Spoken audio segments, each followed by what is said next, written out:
Welcome to Brainish English Stories. Many, many years ago, there was a king in a far country. He was famous, he was strong, and he was very clever. But in his country, he had many wrongdoers. The king was unhappy about this, but how can you stop people from doing wrong? It is not easy. He thought about this difficult question for a long time, but he could not find the answer. Suddenly, one day, he had a good idea.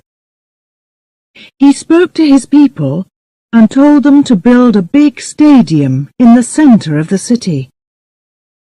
It must be very big and very beautiful, he told them.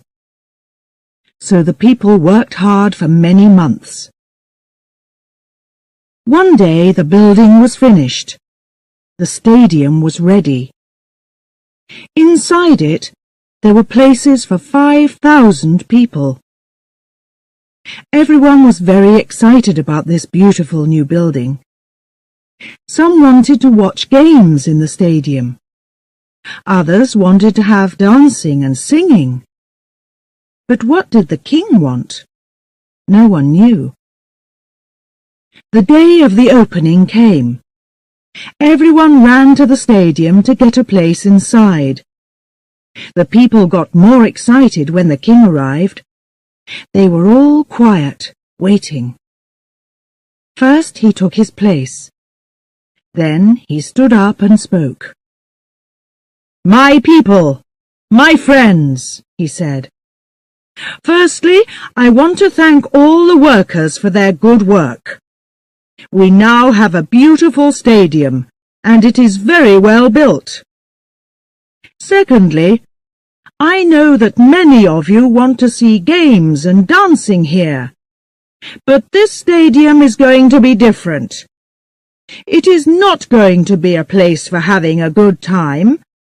It is going to be a place for wrongdoers. If one of you does something wrong, we are going to bring him to this place. There he must stand in the middle of this stadium in front of us all. Now, do you all see those two doors, coloured blue, at the far end of the stadium? They look the same, perhaps, but they are not. Behind one door, I am going to put a dangerous animal, a tiger. Behind the other door, there is going to be a beautiful lady. The wrongdoer must choose one of these doors. If he opens the wrong door, he finds the tiger. It jumps out and kills him. If he opens the other door, he finds the beautiful young woman. She is to be his wife. They must marry immediately, right here in the stadium before our eyes. After that, they can live happily with us as husband and wife. So, each wrongdoer must choose very carefully. Before he chooses, he and we cannot know if he is going to live or die. As soon as he opens one of those two doors, we all know immediately. That is my idea. So tell me, my friends, is it a good idea, or is it not? It is good, O King, it is very good, the people answered. But they were quiet. They were afraid. Thank you, said the king. Now go home. Come to the stadium again at the same time next week. Then you can watch the first wrongdoer make his choice. Every week from now on, a different man is going to choose to live, if he is lucky, or to die, if he is not. From that day, the people came every week to the stadium to watch a different wrongdoer. Sometimes he opened the right blue door, and the beautiful lady came out. Then there was singing and dancing. Everyone threw flowers down to the lucky people and went home happily. But at other times, the wrongdoer opened the wrong door. Immediately, a big tiger ran out into the stadium and jumped on the unlucky man. In a few minutes, the tiger killed him in front of all the watching people. When he lay dead in the centre of the stadium, the people went home sadly. They took their flowers with them. It is interesting that in a short time the number of wrongdoers in the country got much smaller. No one wanted to stand in the middle of the stadium and make that difficult choice. Now, there is another important person in this story.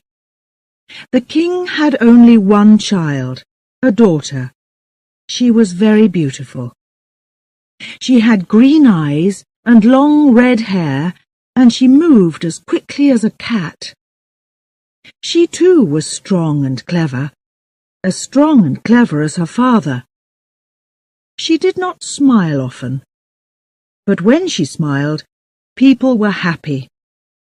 When she was angry, everyone was afraid. They knew that at those times she was a very dangerous young woman. Her picture was in every home. Men, women and children followed her when she went walking in the streets of the city. They waited to see her famous smile, and sometimes they were lucky.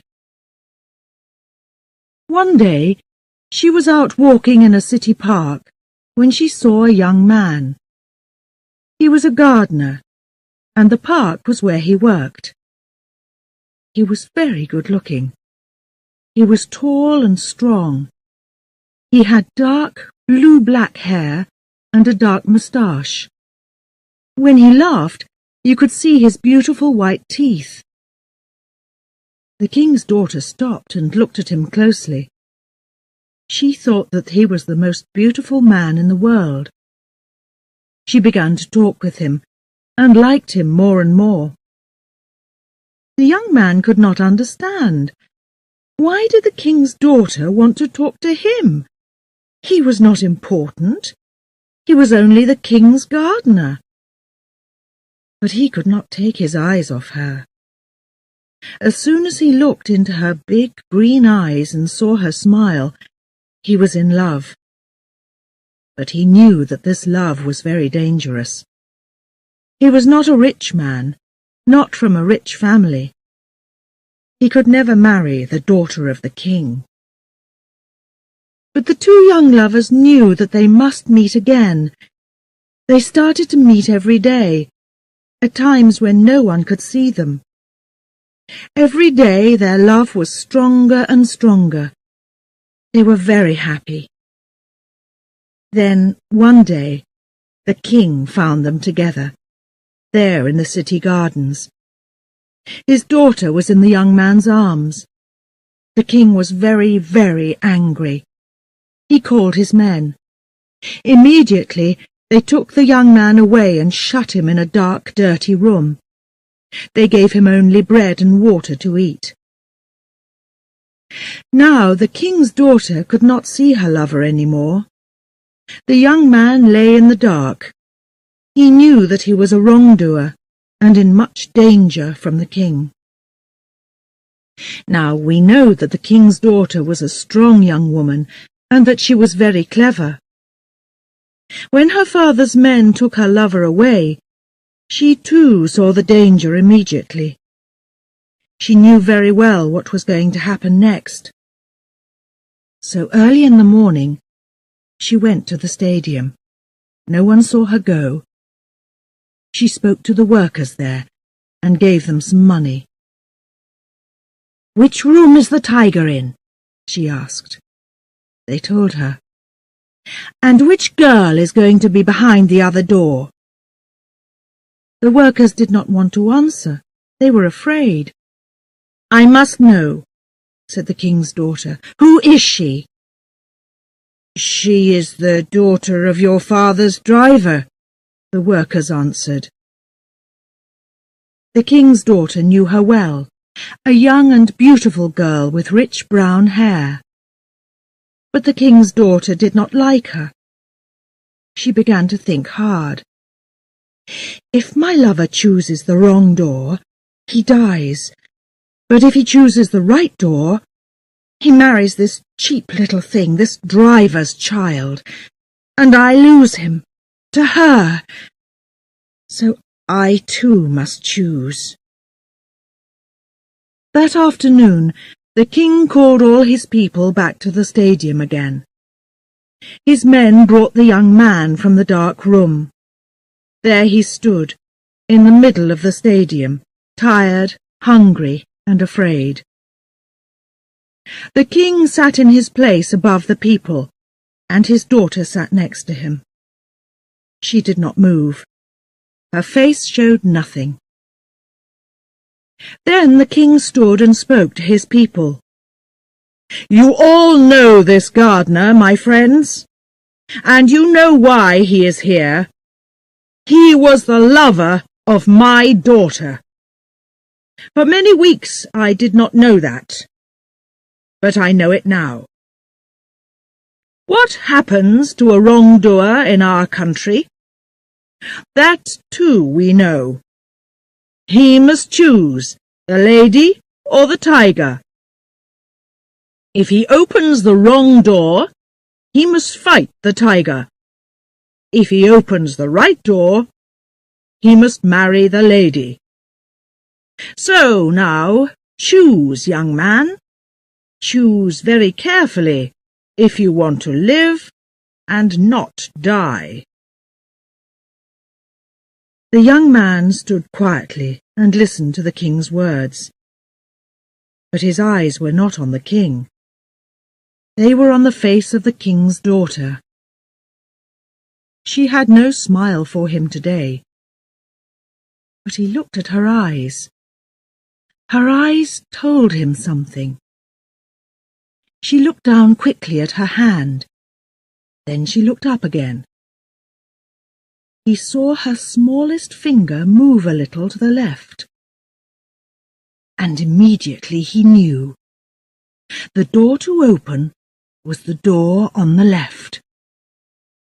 He turned and walked very slowly to the left-hand door. All the people watched him, without a sound. He put out his hand and opened the door. But here the story ends. Remember that the king's daughter was a clever young woman. She was in love, but she was angry too. Did she want her lover to meet the tiger? A fight that he must lose? Did she want him to die? Or did she want him to live and have another beautiful woman for his wife? Give him this other woman in place of her?